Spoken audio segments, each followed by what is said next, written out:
Assalamualaikum warahmatullahi wabarakatuh.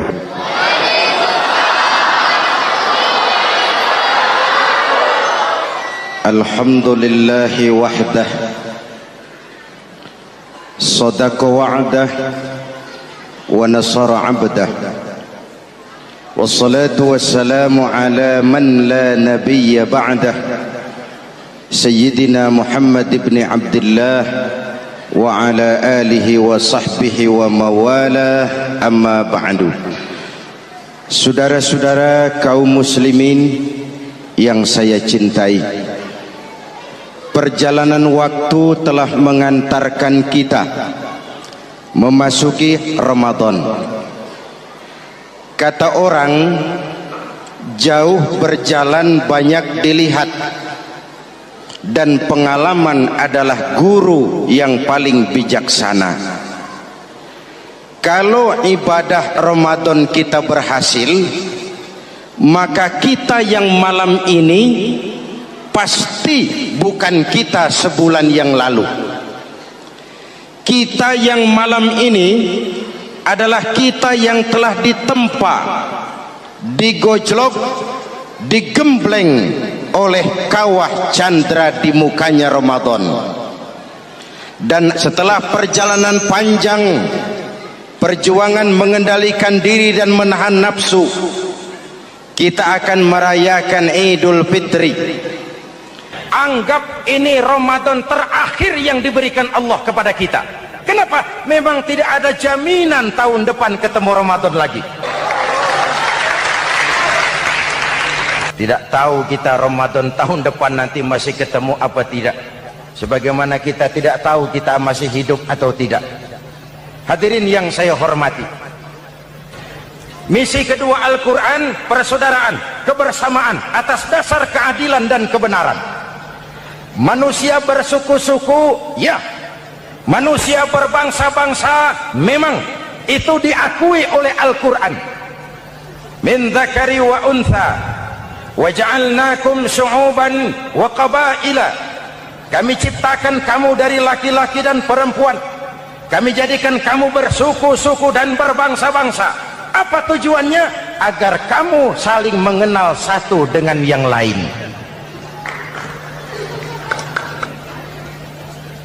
Yang terlepas dari ras, dari manapun orang datang, apapun warna kulitnya, dari suku apapun ia dilahirkan, kalau akidahnya sama, itu kan saudara kita.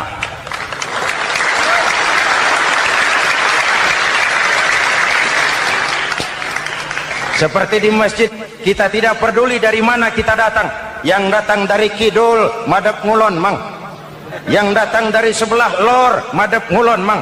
Yang datang dari sebelah wetan, madhab kulon mang. Yang datang dari kulon, madhab ngulon. Bukan soal dari mana kau datang, tapi satu arah menghadapmu.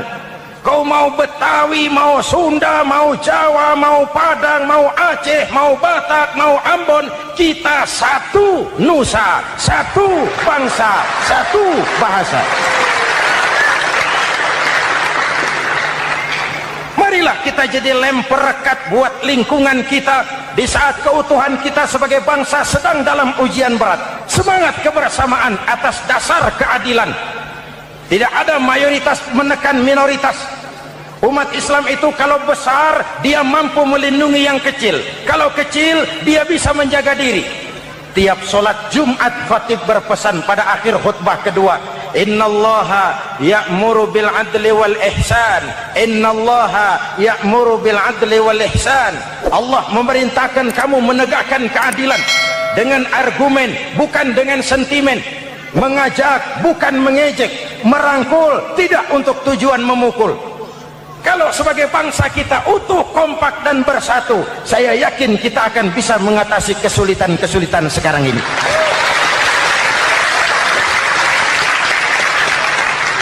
Kan kita prihatin kadang-kadang tawuran antar desa, antar RT, antar RW, antar kecamatan, sampai antar elit di atas. Makanya saya ulang lagi pesan ini, kalau elit di atas tawuran, jadilah penonton yang baik. Saudara-saudara kaum muslimin yang saya cintai, kita prihatin, kita seakan tercabut dari akar budaya kita sebagai bangsa. Kenapa kita yang berfalsafahkan Pancasila, kenapa kita yang berketuhanan yang Maha Esa tiba-tiba jadi beringas dan brutal? Ada maling ayam ketangkap, disiram bensin, dibakar hidup-hidup. Kok kita bisa begitu? Street justice, pengadilan jalanan mulai tegak. Iyalah kita tidak puas dengan kerja aparat kita, tapi jangan main hakim sendiri. Ini negara, bukan hutan.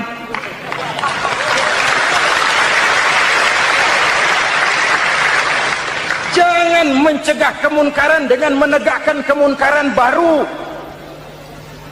Oleh hal-hal yang sepele yang mestinya kita bisa mencari jalan keluar dengan baik. Ayo luruskan saf, rapatkan barisan, satukan langkah, tautkan hati. Kita satu umat yang satu, diikat oleh Al-Quran. Hanya dengan kebersamaan kita akan mampu menata hari esok yang lebih baik atas dasar keadilan dan kebenaran. Dulu Muhammad Toha teriak takbir ngadepi Belanda. Bung Tomo teriak takbir ngadepi Belanda. Ayeuna takbir ngadepi batur sadulur salembur. Nanaonan.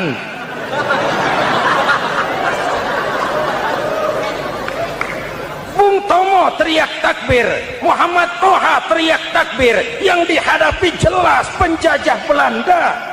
Kita ngadepi saudara sendiri, Allahu Akbar, yang sana teriak Allahu Akbar, setan tepuk tangan di tengah. Ini misi kedua. Misi yang ketiga, Al-Quran membebaskan manusia dari gaya hidup sekuler. Quran mengingatkan, awas bung, ada hidup sesudah mati, ada akhirat sesudah dunia. Lebih untung orang yang percaya akhirat daripada yang tidak. Paling tidak hidupnya normatif. Contoh, saudara yakin akhirat ada, lalu saudara hidup baik-baik, menjauhi yang munkar, meninggalkan yang haram, saudara sujud, puasa, jihad, lalu saudara mati. Setelah mati ternyata akhirat tidak ada. Tidak ada ruginya. Paling kurang kita sudah dicatat sebagai orang baik. Sebaliknya, saudara tidak percaya sama akhirat, lalu hidup seenaknya, judi, mabuk, zina, nipu orang, korupsi, tenggelam dalam kemunkaran, lalu mati. Setelah mati ternyata akhirat ada. Baik, kemana anjen? Lebih untung orang yang percaya akhirat ketimbang yang tidak. Hidupnya ada rem.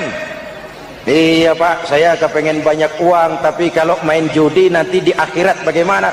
Iya, saya kepengen jadi orang kaya, tapi kalau korupsi, nipu orang, buka peternakan tuyul, nanti di akhirat bagaimana? Gaya hidup yang berkeseimbangan. Ada hidup sesudah mati dan ada akhirat sesudah dunia. Yang keempat, Quran membebaskan manusia dari belenggu kebodohan. Quran ayat yang pertama turun sudah berkata, Iqra, baca, kamu jangan jadi bodoh. Kebodohan menimbulkan kemiskinan, kemiskinan mendekatkan kepada kekufuran. Yang kelima, ini kado buat ibu-ibu, Quran mengangkat harkat, derajat dan martabat kaum wanita.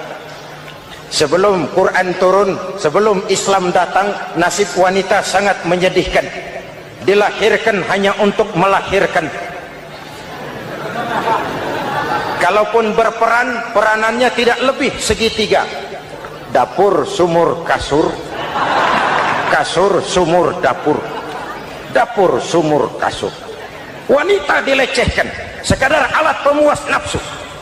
Datang Islam, Rasul terenyuh, An-nisa imadul bilad, wanita adalah tiangnya negara. Jikalau baik wanita, baik negara. Jikalau rusak wanita, hancur negara. Karena wanita, negara jaya. Betul? Karena wanita, negara hancur. Betul? Maka wanita adalah bidadari yang kadang-kadang setan. Kadang-kadang.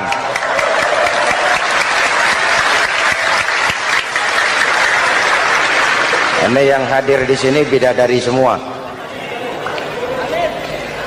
Ibu bapak, saudara-saudara hadirin yang saya hormati. Lalu bagaimana sikap kita terhadap Al-Quran? Quran sendiri menjelaskan, "Tsumma awrasnal kitaba alladzina istafaina min ibadina." Kemudian kami wariskan kitab Al-Quran yang kami pilih buat hamba-hamba kami yang terpilih. Luar biasa. Umatnya umat pilihan, rasulnya rasul pilihan, kitabnya pun kitab pilihan. Kami wariskan Al-Quran kepada hamba-hamba kami yang kami pilih. Bagaimana sikap mereka setelah menerima Al-Quran? Terbagi tiga. Pertama, faminhum zalimun li nafsihi. Di antara mereka ada yang setelah menerima Al-Quran lalu zalim kepada dirinya sendiri. Diterimanya Al-Quran dengan lidahnya, tapi ditolak dengan perbuatannya. Mulutnya menjunjung Al-Quran, perbuatannya menginjak Al-Quran. Quran bilang ke barat, dia pergi ke timur. Quran bilang ke selatan, dia berangkat ke utara. Quran bilang haram, dia terjang. Quran bilang halal, dia tidak mau. Orang seperti itu tidak zalim kepada Allah, tapi zalim kepada dirinya sendiri. Apa kalau kita tidak sholat, Allah rugi? Apa kalau kita tidak bayar zakat, Tuhan bangkrut? Mudah-mudahan kita yang termasuk golongan ini. Amin. Yang kedua, wa minhum muqtasid. Di antara mereka ada yang menerima Quran 50-50, separuh-separuh. Yang enak dilaksanakan, yang berat ditinggal. Padahal pada sisi lain Quran mengajarkan masuklah ke dalam Islam secara total, kafah, jangan separuh-separuh.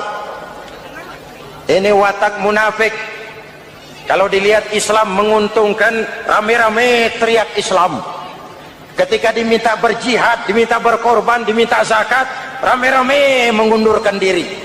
Saya bangkrut pak, saya miskin pak, saya pailit pak. Mental itu dalam awal-awal Baqarah dijelaskan.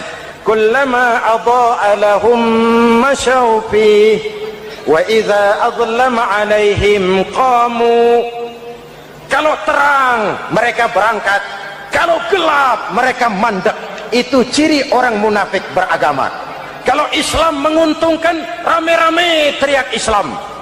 Ketika diminta berjihad, berkorban, berjuang, rame-rame mengundurkan diri. Muqtasid. Golongan yang ketiga, ini yang ideal. Wa minhum sabiqum bil khairati biiznillah. Di antara mereka ada yang setelah menerima Al-Quran lalu berlomba-lomba mengamalkannya, berlomba-lomba melaksanakannya.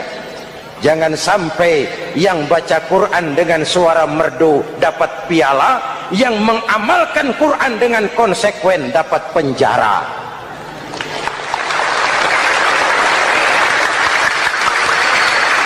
Itu ironi, itu menyedihkan, itu memilukan, dan itu memalukan. Pilihan terserah kita.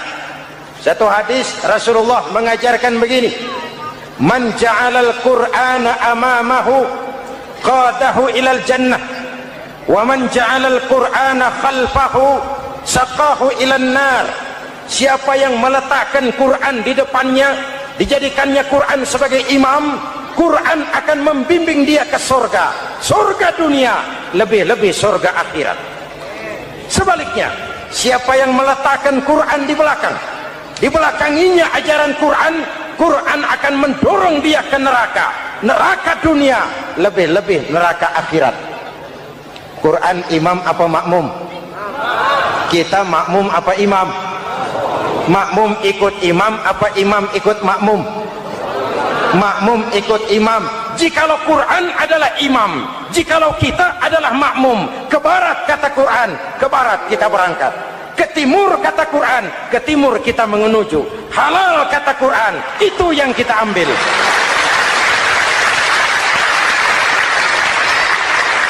Mari kita jadikan Ramadan sebagai bulan di mana sedikit demi sedikit kita berupaya kembali menjadi generasi yang Qurani.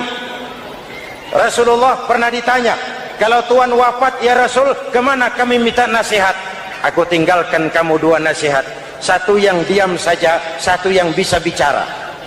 Yang bisa bicara apa ya Rasul? Al-Quran.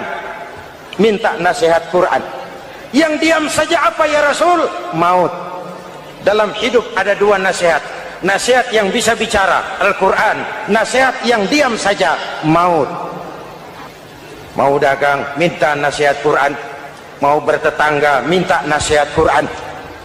Itu nasihat. Nasihat yang kedua, diam saja, tahu-tahu datang maut. Setiap penganut agama mempunyai kitab-kitab yang suci atau dianggap sebagai suci. Semua agama. Orang Nasrani punya kitab Injil, orang Yahudi punya kitab Taurat, orang Hindu punya kitab Weda, orang Buddha punya kitab Tripitaka, pengikut Konghucu punya kitab Tao Te Ching, orang Majusi pengikut Zoroaster punya kitab Zen Avesta, orang kebatinan punya kitab Serat Centani, Hidayat Jati atau Darmo Gandul.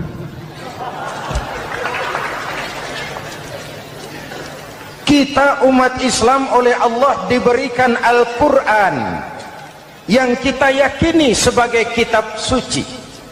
Kenapa sih kita yakin Quran itu kitab suci? Pertama, ajarannya sesuai dengan fitrah manusia. Suatu kitab dinamakan suci kalau konsep ajarannya sesuai dengan fitrah.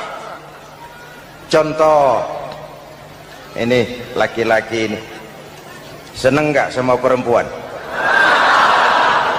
Normal. Kalau nggak seneng saya ragu-ragu. Perempuan seneng nggak sama laki-laki?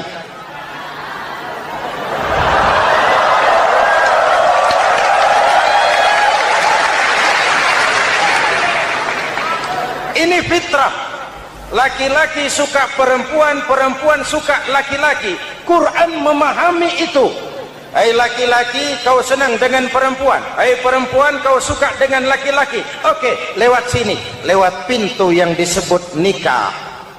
Kalau kitab suci melarang nikah, itu bertentangan dengan fitrah manusia. Maka dalam Quran, mulai dari umat sampai ulama dan segala profesi dianjurkan nikah. Kalau kiai tidak boleh nikah, saya pilih mengundurkan diri, Pak.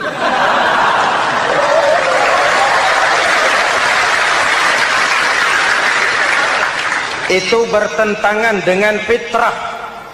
Lagian mubazir dikasih perabotan nggak dipakai.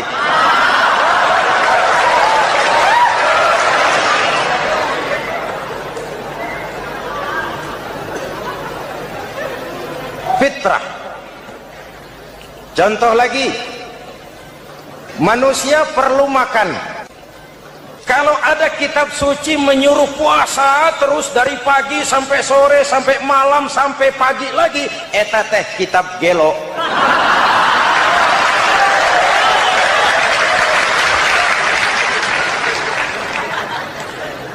Quran sesuai dengan fitrah. Puasa mulai dari imsak sampai datang waktu maghrib. Puasa ngebleng dari pagi sampai sore sampai malam merusak kesehatan. Malam berpuasa boleh bergaul dengan istri. Kenapa? Fitrah. Kalau siang tidak boleh, malam tidak boleh, sebulan penuh panas kepala.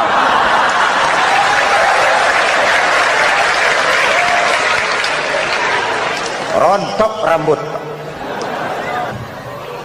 Hadirin yang saya hormati, itu yang pertama. Yang kedua, kita yakini Quran sebagai kitab suci karena isinya tidak saling bertentangan, konsekuen, konsisten. Kalau ada satu kitab, di satu ayat mengajarkan Tuhan Esa, di lain ayat mengajarkan tiga, liar itu mah. Bagaimana kitab suci isinya paradoks? Bagaimana kitab suci isinya saling bertentangan? Di ayat manapun sekali Quran berkata Allah itu Esa, selamanya Esa. Isinya tidak saling bertentangan. Lalu yang ketiga, kita yakini Quran kitab suci karena dia bersih dari intervensi manusiawi.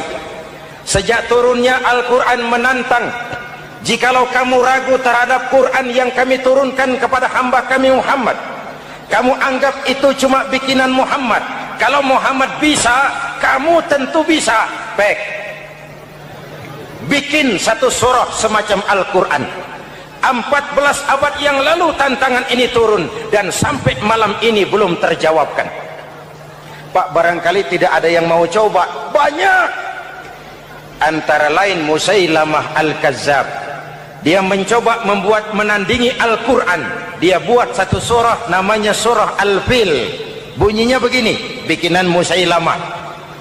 Al-Fil wa mal-fil wa ma adraka mal-fil lahu khurtumun tawil wa lahu zail. Sudah berbentuk syair. Isinya apa? Al-Fil, gajah. Wa mal-fil, apakah gajah itu? Wa ma adraka mal-fil, tahukah kamu apa itu gajah? Lahu khurtumun tawil, dia punya belalai panjang. Wa lahu zail, dan dia punya ekor.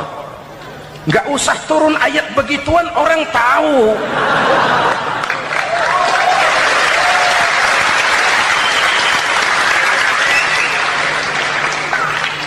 Kalau redaksi mendekati, maka isi jauh panggang dari api. Kitab suci bersih dari campur tangan manusiawi. Maka Al-Quran, ke bahasa apapun dia diterjemahkan, naskah aslinya tetap ikut.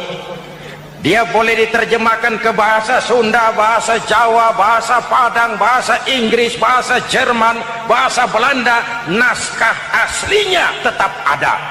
Kenapa? Bahasa ke bahasa perbedaannya sering frontal. Kalau dari gelas menjadi gelas, eta mah caket. Dari lem menjadi lampu, itu masih serumpun. Tapi cokot Sunda dengan cokot Jawa itu jauh bedanya. Atos Sunda dengan atos Jawa itu jauh. Ulama Sunda sama ulama Jawa nggak pernah akur kalimat atos ini.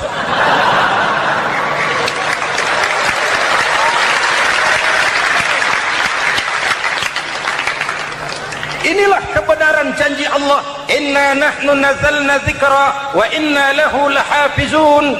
Kami yang turunkan Al-Quran, kami yang akan menjaganya. Ribuan orang hafal Al-Quran. Lalu apa pesan-pesan misi utama Al-Quran? Pertama, menegakkan tauhid. Ini yang lebih dahulu. Membentuk kualitas sumber daya manusia dengan menanamkan nilai-nilai keimanan, membebaskan dari ketergantungan kepada benda. Ya ayyuhan nasu ubudu rabbakumul ladzi khalaqakum. Hai manusia, Tuhanmu yang perlu kau sembah hanyalah Tuhan yang telah menciptakan kamu. Jangan menyembah Tuhan yang tidak pernah menciptakan kamu. Mengapa kau menyembah harta padahal dirimu lebih berharga dari harta? Kenapa kau menyembah pangkat dan jabatan, padahal dirimu lebih berharga dari pangkat dan jabatan?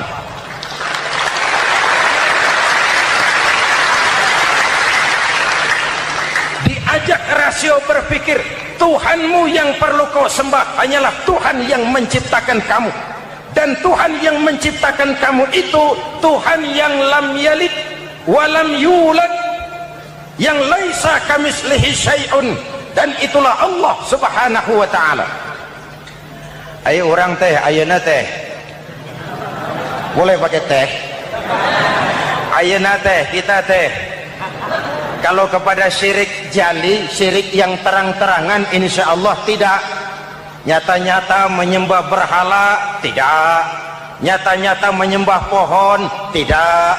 Nyata-nyata berkeyakinan Tuhan lebih dari satu, tidak. Tapi kita sering terjebak pada syirik kecil, syirik khafi, syirik yang tersamar. Saya sejak pakai cincin ini, jangankan anak gadis, nenek-nenek ngelihat saya cincin.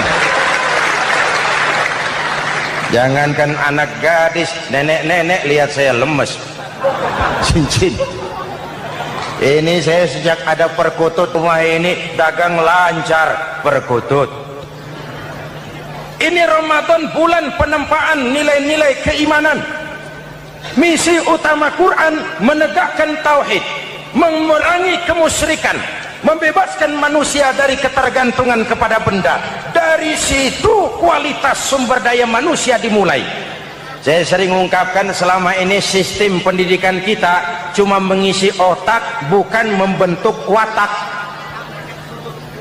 Otak diisi segala macam ilmu, tapi hati kosong, agama rapuh, akhirnya moral rendah. Muncul manusia-manusia yang pintar, cuma sayang tidak benar.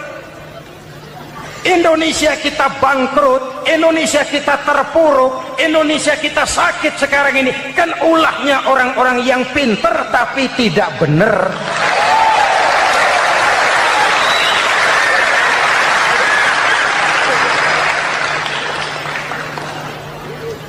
Dan kalau saya bicara kayak begini, ini bukan pidato politik, ini nurani. Politik naon kadut.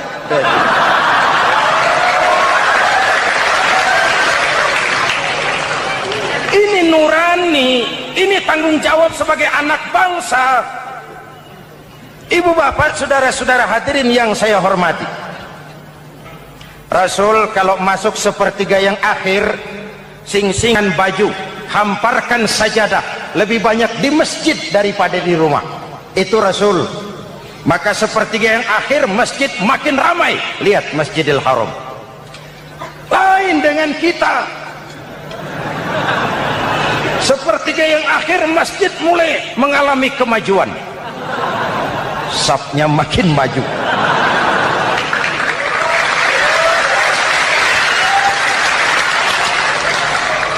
Pasar ramai, terminal beludak. Padahal sepertiga yang akhir itu puncak, padahal di situ nilai tambah. Dan anggap ini Ramadan terakhir yang diberikan Allah kepada kita. Kenapa? Memang tidak ada jaminan tahun depan ketemu Ramadan lagi.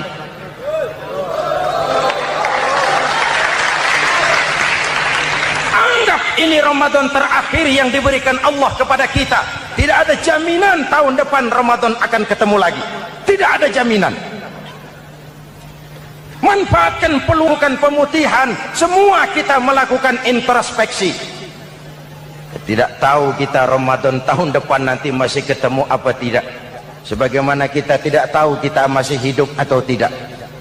Hadirin yang saya hormati, misi kedua Al-Quran, persaudaraan, kebersamaan atas dasar keadilan dan kebenaran. Manusia bersuku-suku, ya. Manusia berbangsa-bangsa, memang itu diakui oleh Al-Quran. Min dzakari wa untha wa ja'alnakum syu'uban wa qabaila. Kami ciptakan kamu dari laki-laki dan perempuan.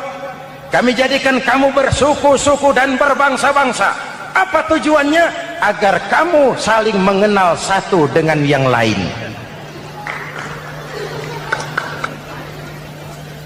Yang terlepas dari ras, dari manapun orang datang, apapun warna kulitnya, dari suku apapun ia dilahirkan, kalau akidahnya sama, itu kan saudara kita.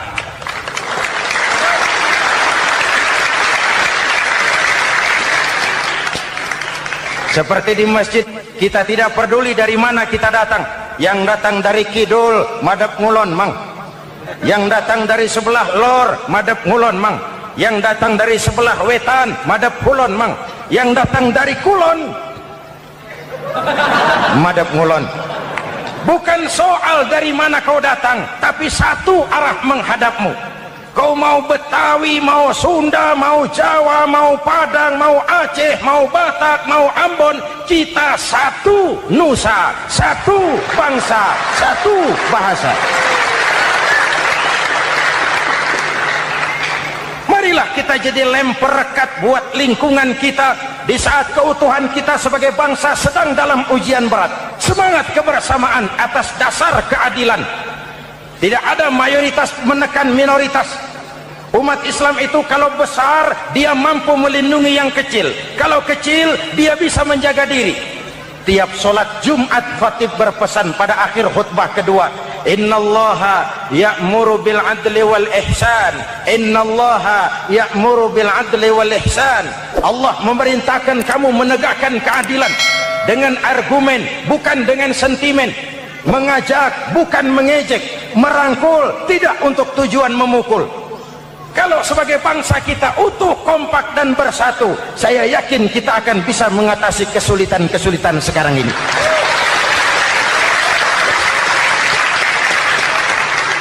Kan kita prihatin kadang-kadang tawuran antar desa, antar RT, antar RW, antar kecamatan, sampai antar elit di atas.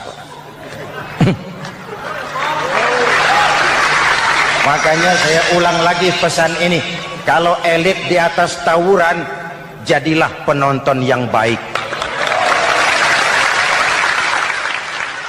Saudara-saudara kaum muslimin yang saya cintai, kita prihatin, kita seakan tercabut dari akar budaya kita sebagai bangsa.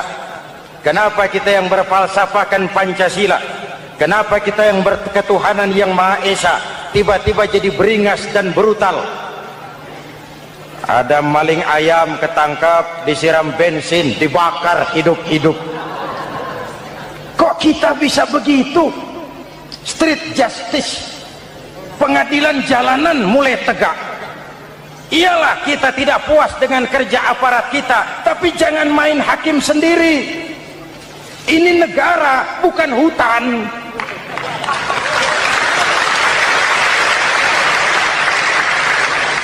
Jangan mencegah kemunkaran dengan menegakkan kemunkaran baru. Sejak turunnya Al-Quran menantang, jikalau kamu ragu terhadap Quran yang kami turunkan kepada hamba kami Muhammad, kamu anggap itu cuma bikinan Muhammad. Kalau Muhammad bisa, kamu tentu bisa. Bikin satu surah semacam Al-Quran. 14 abad yang lalu tantangan ini turun, dan sampai malam ini belum terjawabkan. Pak, barangkali tidak ada yang mau coba. Banyak. Antara lain Musailamah Al-Kazzab, dia mencoba membuat menandingi Al-Quran. Dia buat satu surah namanya surah Al-Fil. Bunyinya begini, bikinan Musailamah. Al-Fil, wa mal-fil, wa ma adraka mal-fil, lahu khurtumun tawil, wa lahu zail. Sudah berbentuk syair. Isinya apa? Al-Fil, gajah. Wa mal-fil, apakah gajah itu? Wa ma adraka mal-fil, tahukah kamu apa itu gajah? Lahu khurtumun tawil, dia punya belalai panjang. Walahu zail, dan dia punya ekor. Nggak usah turun ayat begituan, orang tahu.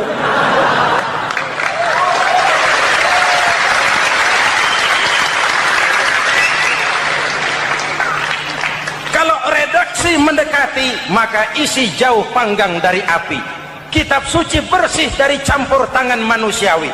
Maka Al-Quran, ke bahasa apapun dia diterjemahkan, naskah aslinya tetap ikut. Dia boleh diterjemahkan ke bahasa Sunda, bahasa Jawa, bahasa Padang, bahasa Inggris, bahasa Jerman, bahasa Belanda, naskah aslinya tetap ada. Kenapa? Bahasa ke bahasa perbedaannya sering frontal. Kalau dari gelas menjadi gelas, eta mah caket. Dari lem menjadi lampu, itu masih serumpun. Tapi cokot Sunda dengan cokot Jawa, itu jauh bedanya. Atos Sunda dengan atos Jawa, itu jauh. Ulama Sunda sama ulama Jawa nggak pernah akur kalimat atos ini.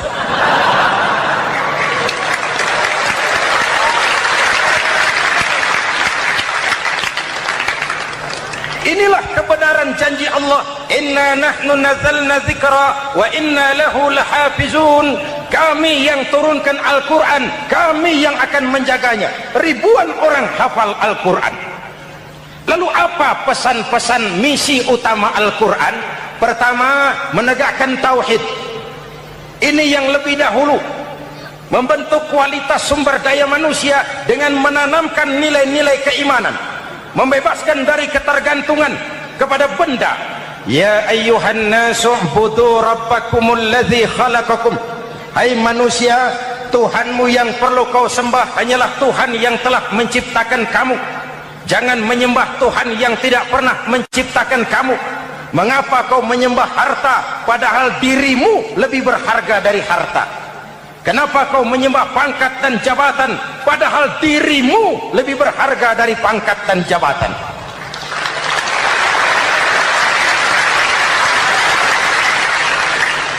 Diajak rasio berpikir, Tuhanmu yang perlu kau sembah hanyalah Tuhan yang menciptakan kamu. Dan Tuhan yang menciptakan kamu itu Tuhan yang lam yalid walam yulad, yang laisa kamislihi syai'un, dan itulah Allah subhanahu wa ta'ala. Ayo orang teh, ayeuna teh boleh pakai teh.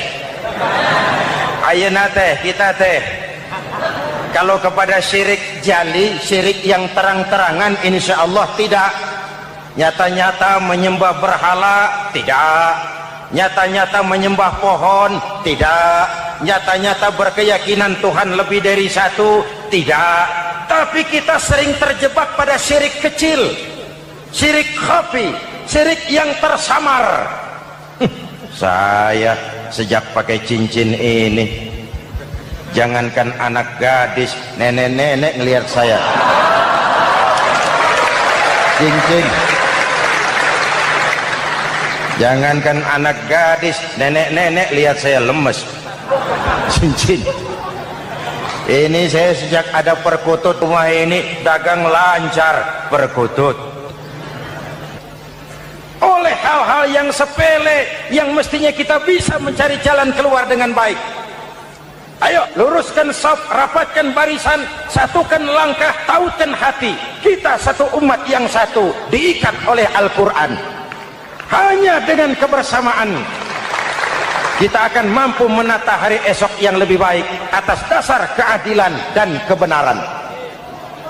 Dulu teh Muhammad Toha teriak takbir ngadepi Belanda. Bung Tomo teriak takbir ngadepi Belanda. Ayeuna takbir ngadepi batur sadulur salembur. Nanaunan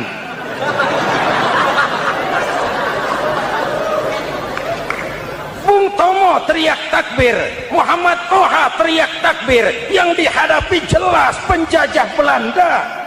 Kita ngadepi saudara sendiri, Allahu Akbar, yang sana teriak Allahu Akbar, setan tepuk tangan di tengah.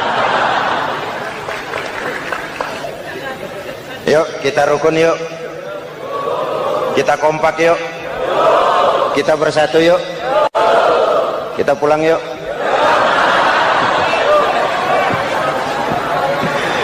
Ini misi kedua. Misi yang ketiga, Al-Quran membebaskan manusia dari gaya hidup sekuler.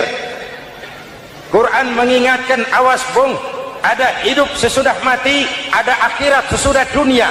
Lebih untung orang yang percaya akhirat daripada yang tidak. Paling tidak hidupnya normatif.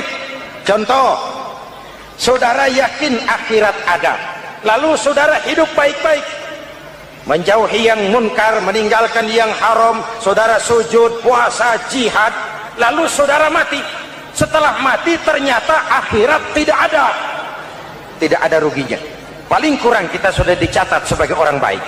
Sebaliknya, saudara tidak percaya sama akhirat, lalu hidup seenaknya, judi, mabuk, zina, nipu orang, korupsi, tenggelam dalam kemunkaran, lalu mati. Setelah mati ternyata akhirat ada. Baik, kemana anjen? Lebih untung orang yang percaya akhirat ketimbang yang tidak. Hidupnya ada rem. Iya pak, saya kepengen banyak uang, tapi kalau main judi nanti di akhirat bagaimana? Iya, saya kepengen jadi orang kaya, tapi kalau korupsi, nipu orang, buka peternakan tuyul, nanti di akhirat bagaimana?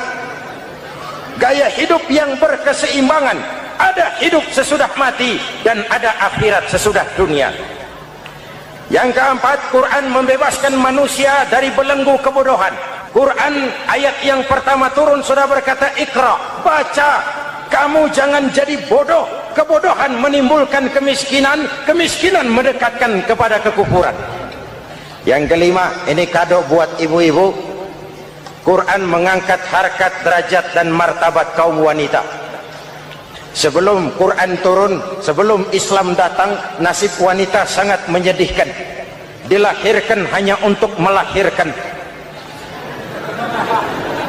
Kalaupun berperan, peranannya tidak lebih segitiga. Dapur, sumur, kasur. Kasur, sumur, dapur. Dapur, sumur, kasur. Wanita dilecehkan, sekadar alat pemuas nafsu. Datang Islam, Rasul terenyuh, An-nisa imadul bilad. Wanita adalah tiangnya negara. Jikalau baik wanita, baik negara. Jikalau rusak wanita, hancur negara. Karena wanita, negara jaya. Betul? Karena wanita, negara hancur. Betul? Maka wanita adalah bidadari yang kadang-kadang setan. Kadang-kadang.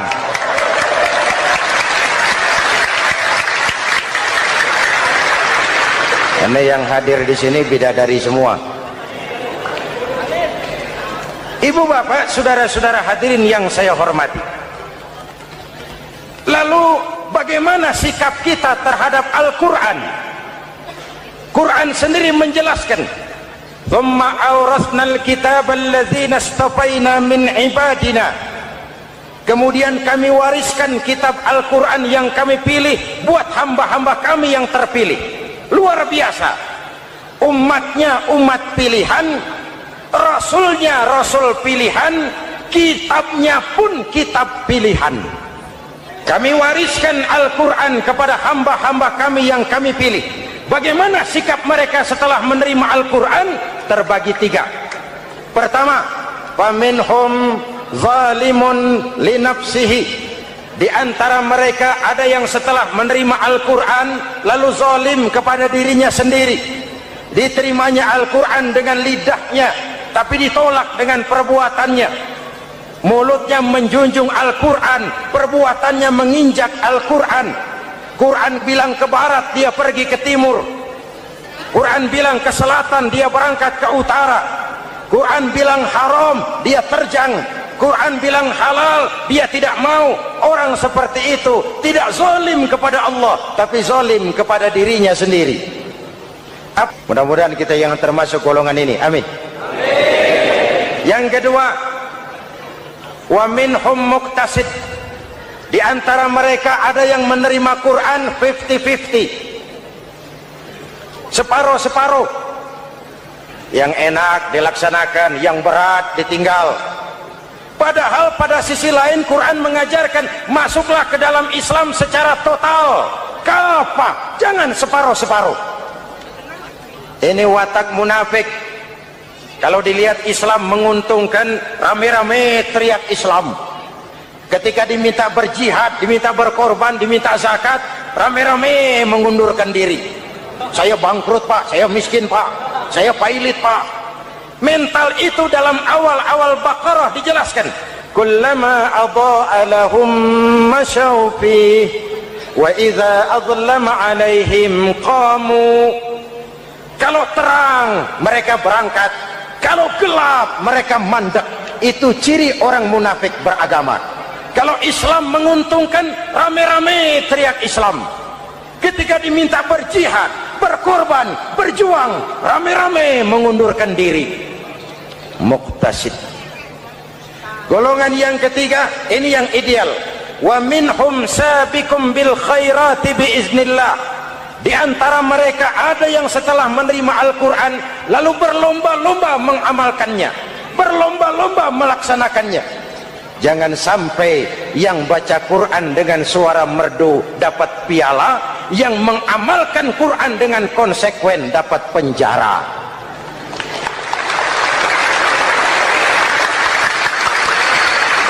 Itu ironi, itu menyedihkan, itu memilukan, dan itu memalukan. Pilihan terserah kita. Satu hadis Rasulullah mengajarkan begini: man ja'alal qur'ana amamahu qadahu ilal jannah wa man ja'alal qur'ana khalfahu saqahu ilan nar. Siapa yang meletakkan Quran di depannya, dijadikannya Quran sebagai imam, Quran akan membimbing dia ke surga, surga dunia, lebih-lebih surga akhirat. Sebaliknya, siapa yang meletakkan Quran di belakang, dibelakanginya ajaran Quran, Quran akan mendorong dia ke neraka, neraka dunia, lebih-lebih neraka akhirat. Quran imam apa makmum? Kita makmum apa imam? Makmum ikut imam apa imam ikut makmum? Makmum ikut imam. Jikalau Quran adalah imam, jikalau kita adalah makmum. Ke barat kata Quran, ke barat kita berangkat. Ke timur kata Quran, ke timur kita menuju. Halal kata Quran, itu yang kita ambil.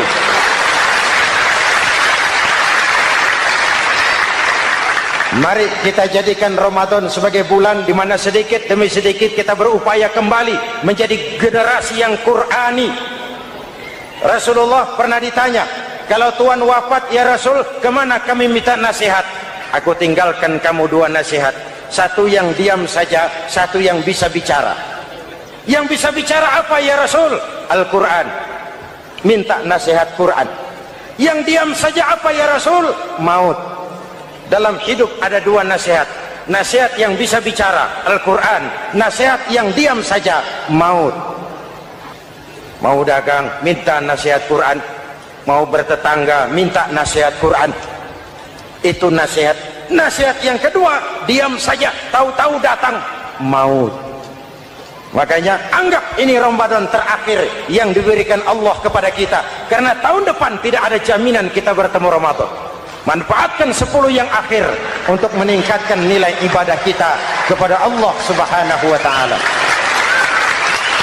Hadirin, kita sudah mendekati akhir, saya akan baca doa. Mari kita Fatihah. Semoga kita semua dalam perlindungan Allah. Ala hadhihi niyyah wa ila hadratin Nabi. Al-Fatihah.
Iya, oke. Renang.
Ning kono